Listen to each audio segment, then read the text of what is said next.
Hello, everyone, and welcome to our new webinar on enterprise-ready AI agents. So we're staying in the topic of AI agents, but this time we're going to talk about how to move our projects from MVP, demo, pilot to actual production environment. But before jumping to actually our presentation for today, we have for you, let me introduce ourselves. My name is Magdalena Okrzeja. I'm an AI transformation advisor at the Stream, helping companies for around 2 decades to understand IT and explain the topics of IT to our business customers, supporting them in right now in implementing AI solutions in their companies. With me, I have Bartosz Chojnacki, who's our AI practice lead. Bartosz is experienced in a cloud-native architecture. Python is our trainer for AI and helping organizations really to understand the technical aspects of our AI agents right now. And I'll be facilitating today's event, but Bartosz will be actually our star for today. Welcome, Bartosz. Hello, Magda. Thanks for having me. Okay, and before really jumping into what Bartosz has prepared for us, let me just do a quick recap and what's the plan for today's event. Some of you maybe had a chance to see our previous webinar on AI agents in field sales. We were showing you how actually the real use cases can be implemented with using AI agents. And this webinar will be attached to the today's webinar in the description, so you'll be able to watch it along with this new webinar as well. But don't go anywhere. Actually, let's jump into the enterprise-ready AI agents right now, and we're gonna learn what is it, what's the scaling, what is it about, like why this is so important, why so many projects are failing. And we also learn a little bit more about what's behind the scenes, things that we are maybe not obvious for us to know really what it takes to actually move our AI agents from MVP to production. And obviously, everything will be around demo. So Bartosz will be showing us the real use cases of the goods and the bads, right, of AI agents. Okay, Bartosz, tell us a little bit more about the scaling. What's the topic about? Why is it so important? Sure, Magda, thanks for this introduction. So let me start maybe with some strong statement. When we are talking about scaling AI agents, people usually think about the numbers. But going from 10 agents to 100 agents in your system, and yes, it's important. It's one way to look at it. But here's what we learned from working with enterprise clients. The real scaling challenge isn't about numbers of agents involved. It's rather about moving from pilot to production in the first place. So look at these two reports. Gartner says over 40% of agentic AI projects will be scrapped by 2027. That's almost half of initiatives of AI falling before they reach production. And the other report, which is also presented here, found that organizations are stuck in pilot mode. And there is question why. It's because they focused on building the agent first and then thought about production second. But what we've learned is you need to flip that. So production ready first and then scale second. And that's exactly what we'll focus on today. So these four aspects, guardrails, memory, error handling, monitoring, these are the things that separate a proof of concept from an agent that actually works at scale. And these are the things that, if you skip them in pilot phase, will come back to break your production deployment. Okay, then. So what is hidden behind a real production implementation that people are usually not aware of? Yeah, so what you see here, the chat, the voice conversations, that's just the tip of the iceberg as it presented here on this on the screenshot. So building an agent is one thing, but scaling into production, that's the real challenge. So let me break this down a little bit. So above the surface, user see the interface, voice conversations, text chat, a simple question, a quick answer. That's what everyone focuses during the pilot phase. But below the surface, that's where the real work happens. And this is what separates a proof of concept from a production-ready system. So the first item, the first thing, enterprise systems integration. So your agent needs to connect to CRM, databases, APIs, not just to read that data, but to write back, update records, trigger workflows. The second thing, scalable architecture. What works for 10 users crashes at 1,000. You need load balancing, caching, queue management. The third thing, data governance and compliance. Who has access to what data? How do you audit agent actions? What about GDPR or other industry regulations? The fourth item, security and access control at scale. So authentication, authorization, role-based permissions, API and key management, secrets rotation. The fifth element, performance monitoring and optimization. So response times, error rates, token usage, cost per query. You need real-time dashboards and alerts. Next element, change management and deployment. How to roll out updates without breaking production. Seventh element, user training and adoption. So even the best agent fails if people don't know how to use them properly. So we need documentation, training sessions, and support channels. And finally, so last but not least, continuous evaluation and deployment, monitoring quality, collecting feedback, retraining models, updating knowledge base. This is what separates a proof of concept from an agent that actually works at scale. And this is exactly what we'll dive into today with live demos. So we'll show you what happens when you skip these foundations and how to build them from day one. Yeah. Wow, looks like a lot of things people need to take under consideration after seeing those beautifully designed demos of AI agents, right? Yeah. Okay, let's then jump into the goods and the bads. Yeah, so let me share my screen with demo.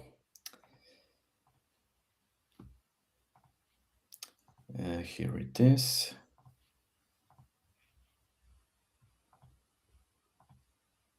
Okay, I hope it's visible now and big enough to see the details. Okay, thanks Magda for confirmation. Good. Okay, so this is our first example. So our HR onboarding assistant for a company named Tech Corp. And as you can see from the welcome screen, it can help with onboarding checklists, training schedules, documents, and employee profiles. So it's like a standard HR assistant. So let's assume that new employees join the company, and instead of reading through 50 pages of policies and manuals, they just ask the agent, where do I find my badge? Or who is my manager? What trainings do I need to complete? So let me show what this tool like in practice, this HR agent. So I'll hit get started, and then we can start interactions with our chatbot. So let me start with simple hi.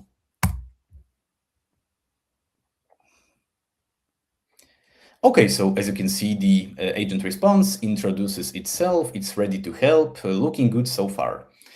So another attempt, show me my checklist. Okay, so we see 7 items displayed. The agent calls the tools. We see onboarding checklist, 7 tasks for the first week. Everything works perfectly. But let's try with another query. Mark the first one as done.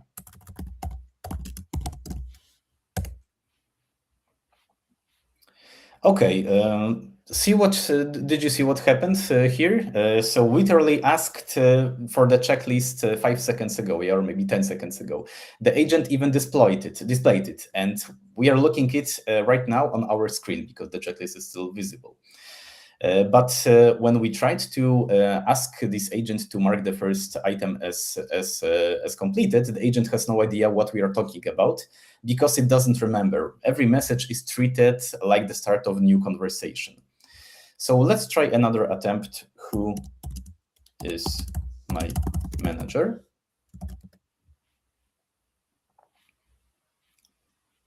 Okay, so our manager is Mark Johnson. I hope this helps. Okay, so the agent knows the answer. It calls the employee profile tool. We can see here, retrieves the data, Mark Johnson, perfect.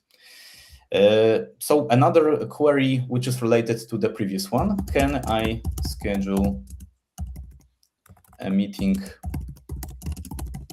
with them?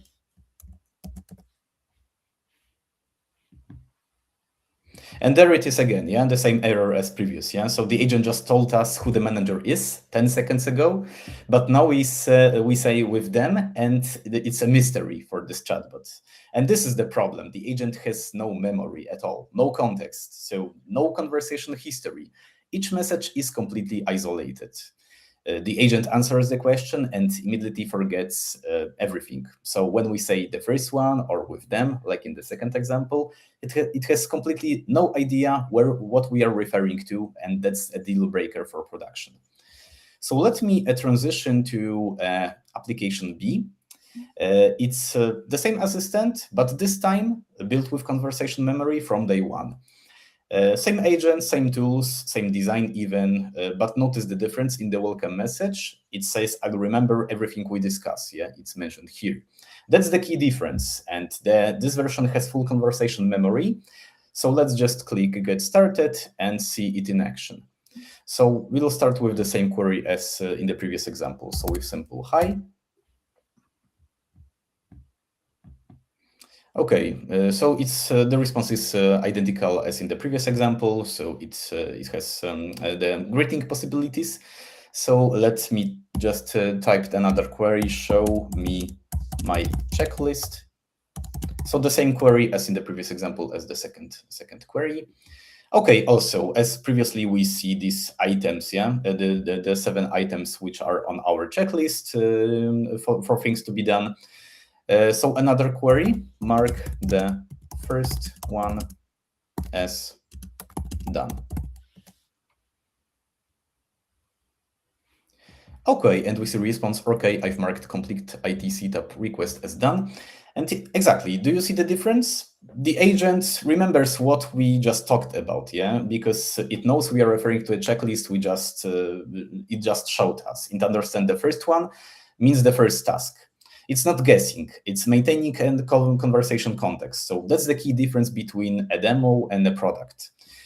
So to summarize it a little bit, I've prepared key takeaways which are coming from this demo. So implement conversation memory from day one. So store chat history, tool, calls, and user references. So that's the first thing that you need to remember to have in mind when you build some POC of agentic solution.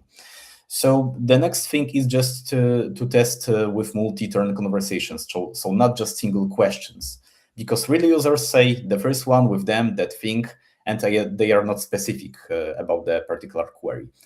Another lesson is, okay, this tool looks fine in pilots with scripted demos, but it breaks immediately when real users have natural conversations. So it also should be remembered. Okay, so that was the first demo. So let me switch to another one. Add maybe to the first one that it makes, I mean, this bad use case that you shown is like perfect example how to make the AI agent super annoying, right? Yeah, exactly. And not everyone is aware of that. This whole memory thing, it doesn't come as by design. It has to be really built in, right? Yeah, exactly. From day one. That's the most important thing. Yeah. So thanks, Magda, for adding that. And yeah, so let me switch to our next demo. It's another application because just previously we saw an agent that forgets.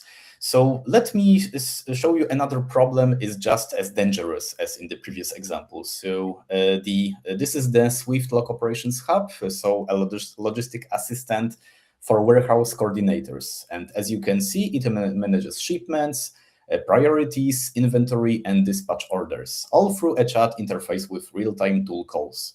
So let's just click Got It and try it out. Okay, so we can see here a kind of dashboard and chat interface, of course, because it's also a chat-based solution. So let me ask something simple. Show me the shipment, and the number is SH001.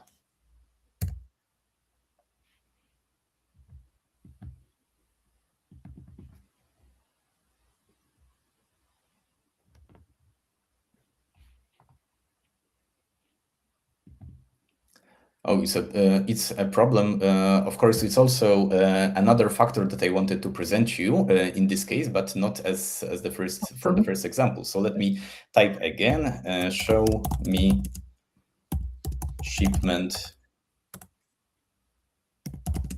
This age and number was 001. Maybe another attempt.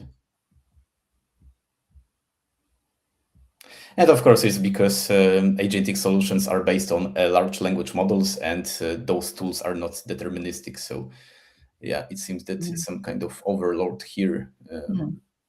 Yeah, let me check. Yeah, API key is saved, so it's something strange.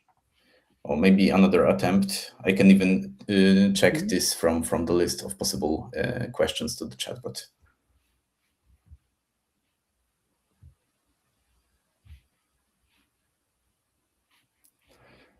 Okay, it's strange because it should be working properly in a manner that it should present a different type of error in this case. But let me just check another app. So it's the same application, but let's say in the working state, I can give the same message to this agent, and we'll see if it's work correctly. Because we see it's processing some data, so probably. Oh, it seems that it's some kind of error from API, so maybe I'll return to this later. Maybe some general outage. Yeah, it might be outage because you never know, because we are using different providers here, and maybe some provider has. This is not on premise. This is not on premise. Yeah, exactly. That's another factor that you need to include. Yeah. Yeah.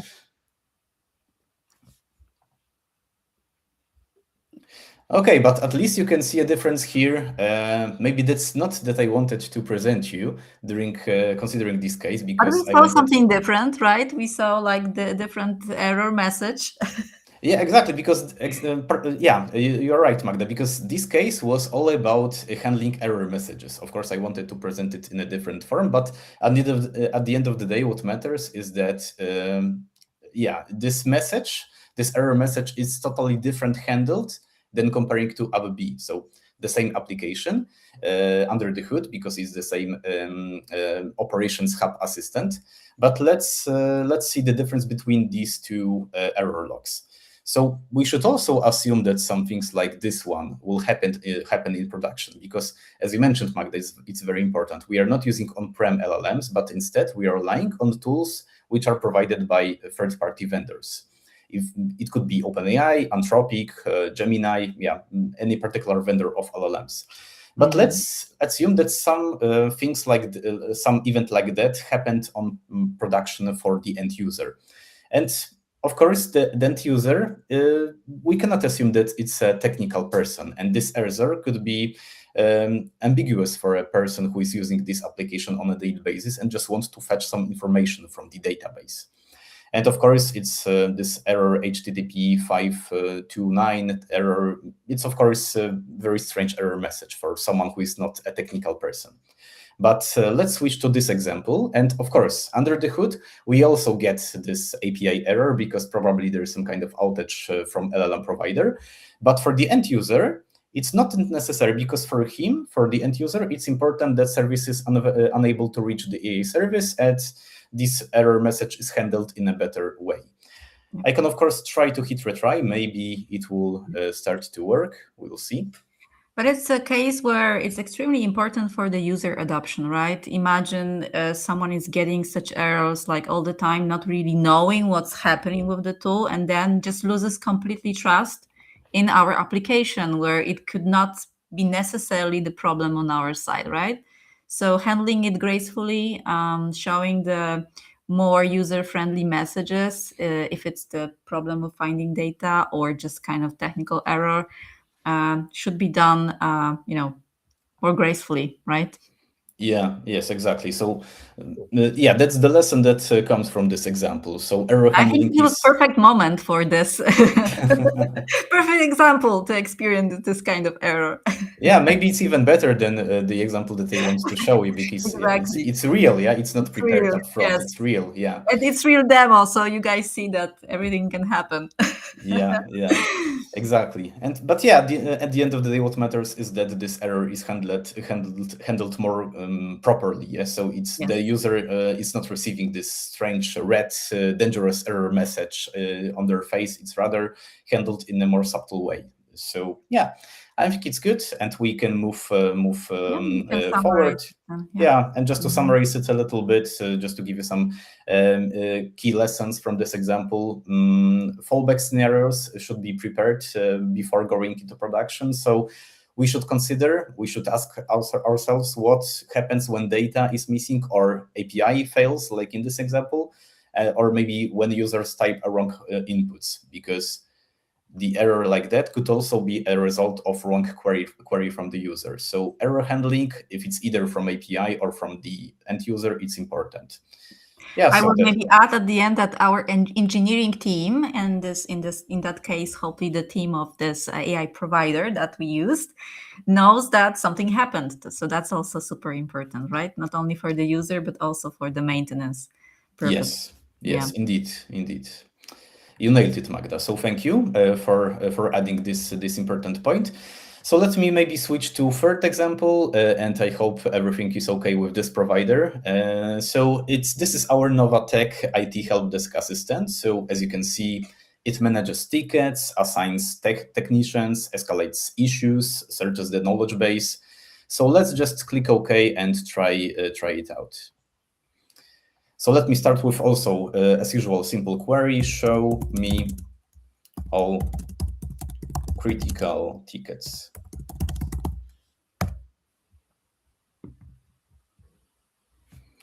Oof, everything is okay. So we have a response from a It's not chatbot. us. Yeah, so works perfectly because we have two critical tickets, nice visual cards, as you can see here, even priority badges, all the information we need. But here's my question. So how did the agent get this data? Which tool did it call? What parameters did it use? Did it filter correctly, or did it just get lucky, yeah, to receive this response? And in the current state, we don't know that. That's fine for now, because we are going to discover it. So let's just keep going. So another example, how to fix VPN timeout issue. Okay, and we have a response from our chatbot, and as you can see, we have multiple articles with relevant scores, 95% match, 92, and etc. The user would be happy with this. But here's the thing that should worry you. Where did the answers come from? Is it from the actual knowledge base, or did the AI just make it up? Those solution steps look convincing either way. But in production, with hundreds of support agents relying on this for real customer issues, we need to know whether the answer is grounded or real data, or it's a result of hallucination from this large language model. And right now, we can tell. So let me switch to application B. So as in the previous example, the same application, so the same agent, Novatech IT help desk, but this time with full observability built in. So same tool, same data, same AI model, but now we can see everything. Same help desk, but look at this welcome screen right here.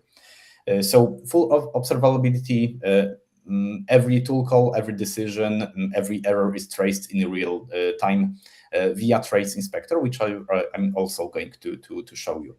So knowledge base is provided by MCP, so Model Context Protocol. That's exactly what we are going to see. So let's just click OK. And as you can see, there is the layout is slightly different than in the previous example, because we have something like a trace inspector here with mark that it's mentioning it's alive right now. So let's run the same scenarios, and we will see the difference in terms of responses and this trace inspector as well. So show me all critical tickets. Okay, so we have same answers, same cards as in the previous example, but now look at the trace inspector on the right.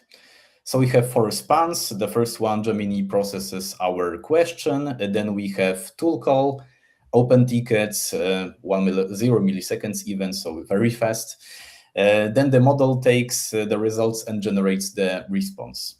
And we can even give more info about that. So we can see exactly what happened. So which tool was called, which parameters were used, how long each step took. Yeah. So the agent filter by critical. We can see also here that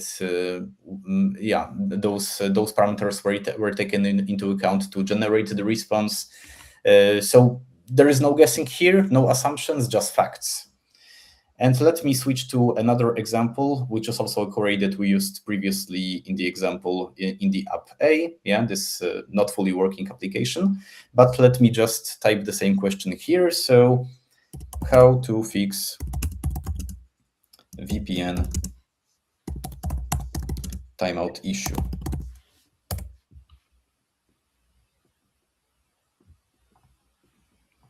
Okay, so same great answer, yeah. But this time is one thing I just wanted to show you, because look at the trace inspector here.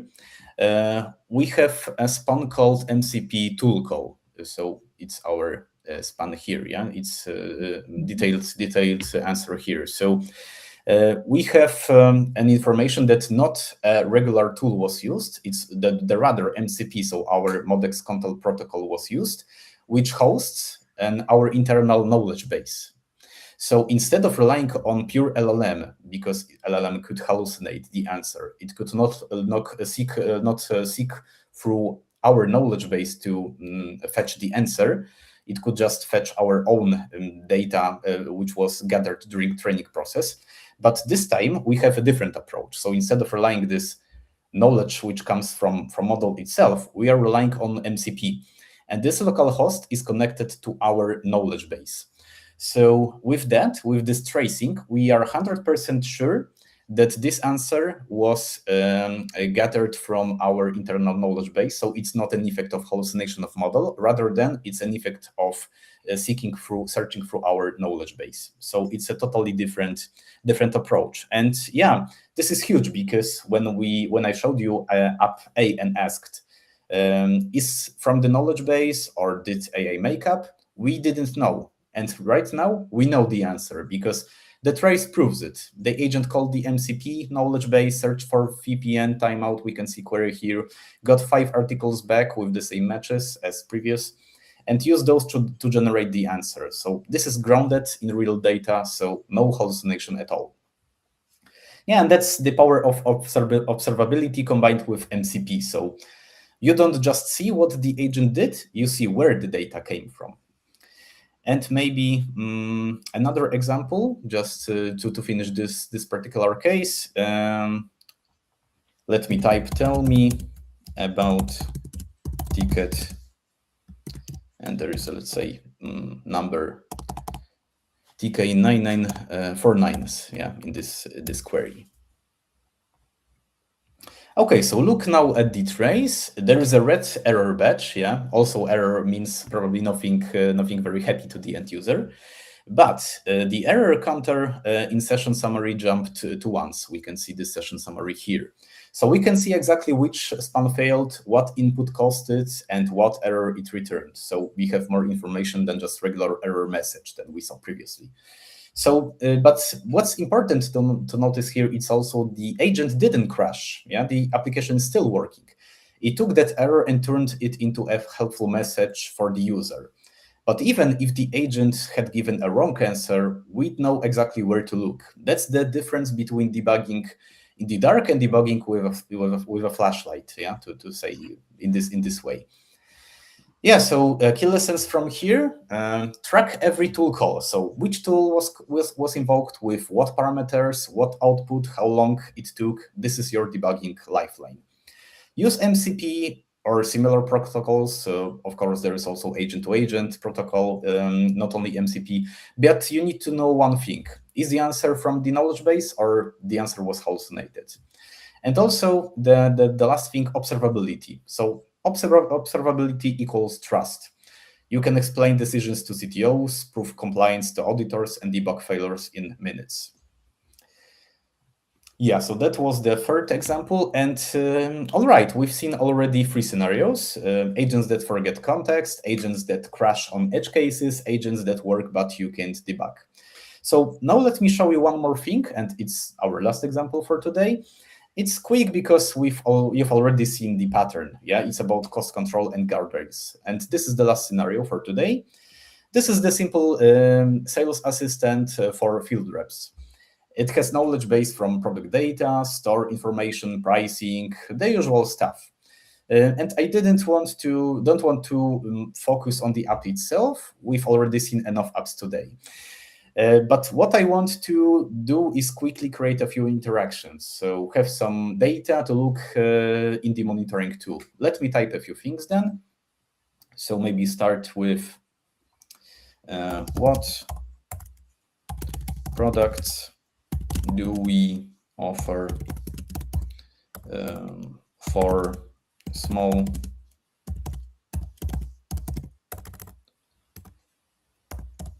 convenience stores? Oh, there's a typo here, but either way, the agent should respond. And LLM is working under the hood because you can see the response. But as I mentioned, I'm not going to focus on the responses. It's rather than to create some noise, some move in the application. So another query here. What's the recommended shelf layout for energy drinks?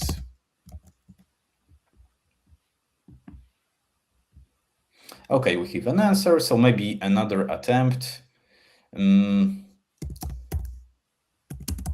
me a summary of last month's performance. Or maybe for store, let's say number PL204. Why not? Okay, don't have data, but okay, either way, it's not a main theme for this demo, but rather than I wanted to switch to another tab, which has an app called Langfuse. And Langfuse is an open source monitoring platform for AI applications. And every single interaction we just had with our assistants, it's all here. So let me just refresh, reload the window. And yeah, we can see 2 total traces tracked. It's from past 5 minutes. So probably the third one is going to be tracked after next refresh. But at the end of the day, we can see there is some data here. So let's look at the traces. So every query we send to the agents shows up here as a separate trace. So we can see timestamps, the model used, the latency, and most importantly, the cost. So this level of detail matters because not all queries cost the same. A simple question like, what products do we have? It's cheap. But a complex question like, let's summarize last month's performance across all stores, that pulls a lot more data, generates a longer response, and costs significantly more. So with this data, we can identify which types of queries are expensive and optimize them. So maybe try to convince teams for shorter prompts, cached responses, smaller context windows, yeah, just to save some extra money. And also, that's another thing which makes a difference between a pilot and production. In a pilot, we run 20 queries and say, it works great.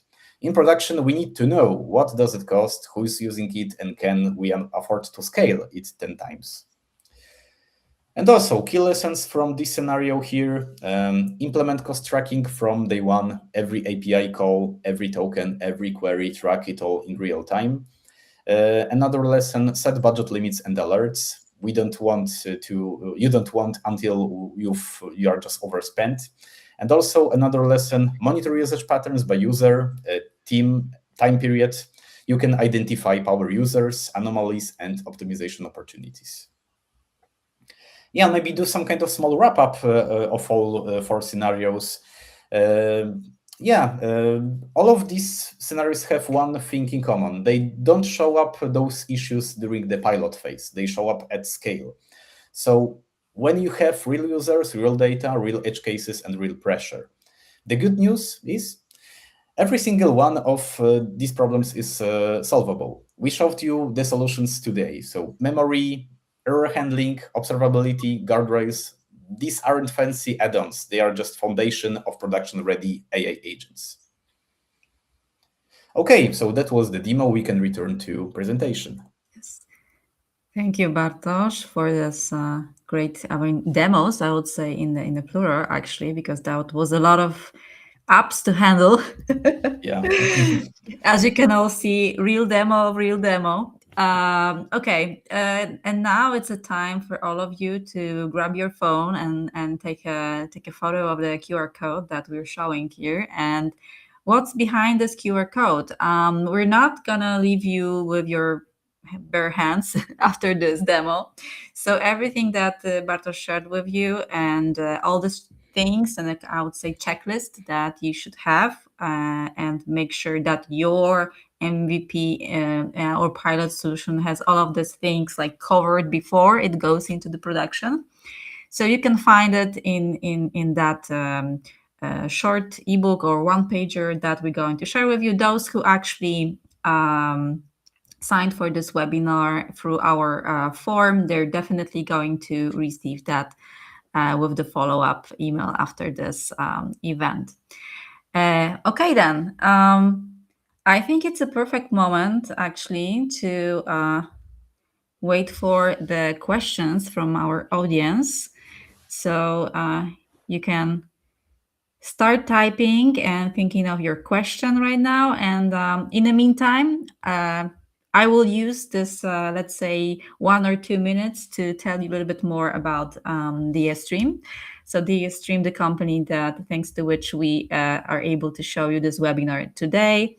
Our team is almost, I would say, 200. We're getting closer to that number of seasoned engineers. Our specialty is mainly the data science, machine learning, or obviously AI right now. These are the things that we're doing, MLOps, everything that is, let's say, more technical. When you're trying to build your custom project, we have a team of seasoned engineers, almost like everyone is around 10 years of experience that can help you out with that. We're having our headquarter office in Poland, but we actually also expanding, having an office in India. And we're over like 9 years on the market and doing AI before it was really a topic for everyone. Okay, any questions we have from the audience? Let me take a look at.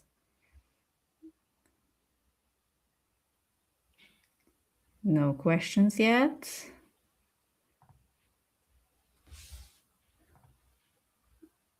Or they're not showing up. Okay, I see the first one. Okay, I think back to that question to you. You showed four things that could go wrong, right? Memory, monitoring, cost. And let's imagine the pilot is around 20 users. We want to scale to 500 users. So what would be the first thing you would change or add where teams are usually, get stuck? Yeah, I think I will start with monitoring for sure, memory, and some traces like it was presented in the last last demo actually, because you should take care about these factors from day one. Because if you start with good good development with good practices, it's easier then to switch to production. So those things should be taken from the day one. So yeah, I think basically all of the facts, all of the things that we presented to you should be included in this POC phase. Yes, but I would say also add to that answer, it's kind of the main theme, right, for us to make sure that you have traceability, that you can see what actually your users, I mean, it's easy to know what the 20 users is doing with our app, but what is 500 people doing and what is the cost of each and single, API call, or how many tokens, and obviously how we can then improve especially the answers for our users, right, without logging, monitoring, evaluations, even someone looking through the conversations with our agents. This is not possible to scale to 500 people. Yeah. Okay, I can see the next question coming. Okay, MCP. I mean, that's the topic right now, right? MCP. You mentioned MCP in the monitoring demo. How is MCP actually different from calling normal API? And when would you pick MCP over a standard tool in a real agent? Yeah, I think it's a good one, good question, because instead of MCP, we can use just regular and ordinary API call to fetch the same data. Like in the example with internal database, I could use either Postgres or some kind of backend service which is connected to our internal database. But I think yeah, pros of using MCPs are that the MCP is still growing. Yeah, Anthropic released it, I think it was more than a year ago, actually, but it's still growing, and it's very easy to connect with LLMs because LLMs has this natural ability to connect with MCPs and to include also traces. So I think it's a natural way. And it's easier to connect because a lot of people compare MCP to USB for agents and USB port. Yeah, so I think it's the same. This comparison is adequate. So you can treat MCP as a kind of universal connector, and it's very easy to connect with large language models and agentic solutions. Yes. So I'll definitely go with MCP, not regular And API call. yeah, and in the end, what's the most important is that what's behind this MCP, right? Yeah. How what makes our agent really doing the job, right? Okay, any more? Oh, okay, I can see another question. Okay, for a retail company, what is the fastest way to see a real ROI from these AI agents? I think also it's a good one. I think this person should watch our previous webinar, I would say, because we were actually showing the use case of field sales, which also relates to the retail, because we were showing the case what sales representative can do in a store, right? With like AI agents, it had like a routing agent, planogram agent. So if I may like answer this question, I would say the best way would be actually to help, especially we see the projects around assortment optimization, right? So taking a look what's on our shelves and how we can actually take the agents to really help us out, like figuring out how we can improve the store product representation and how we can actually empower those people who are doing the analytics, who are analyzing the category management, who doing the category management, analyzing the categories in a store, what's sold, and how we can help them really to get this data faster, right? So I would say that's the perfect use case. But yeah, encouraged to watch also the previous webinar. Any more questions? Okay, I think that's it for today for the questions. Okay, so thank you, Bartosz, for this great webinar and juggling so many apps for us and showing this goods and bads as they are. And anyone who's interested to actually have a chance to talk to us, to chat about AI agents, scaling AI agents, encourage you also to scan this QR code to set up a call with me. And obviously, I can invite Bartosz to the call if you want to meet with us both. Thank you so much, and till the next one. Thank you, Magda. Thanks for the audience, and see you next time. Goodbye.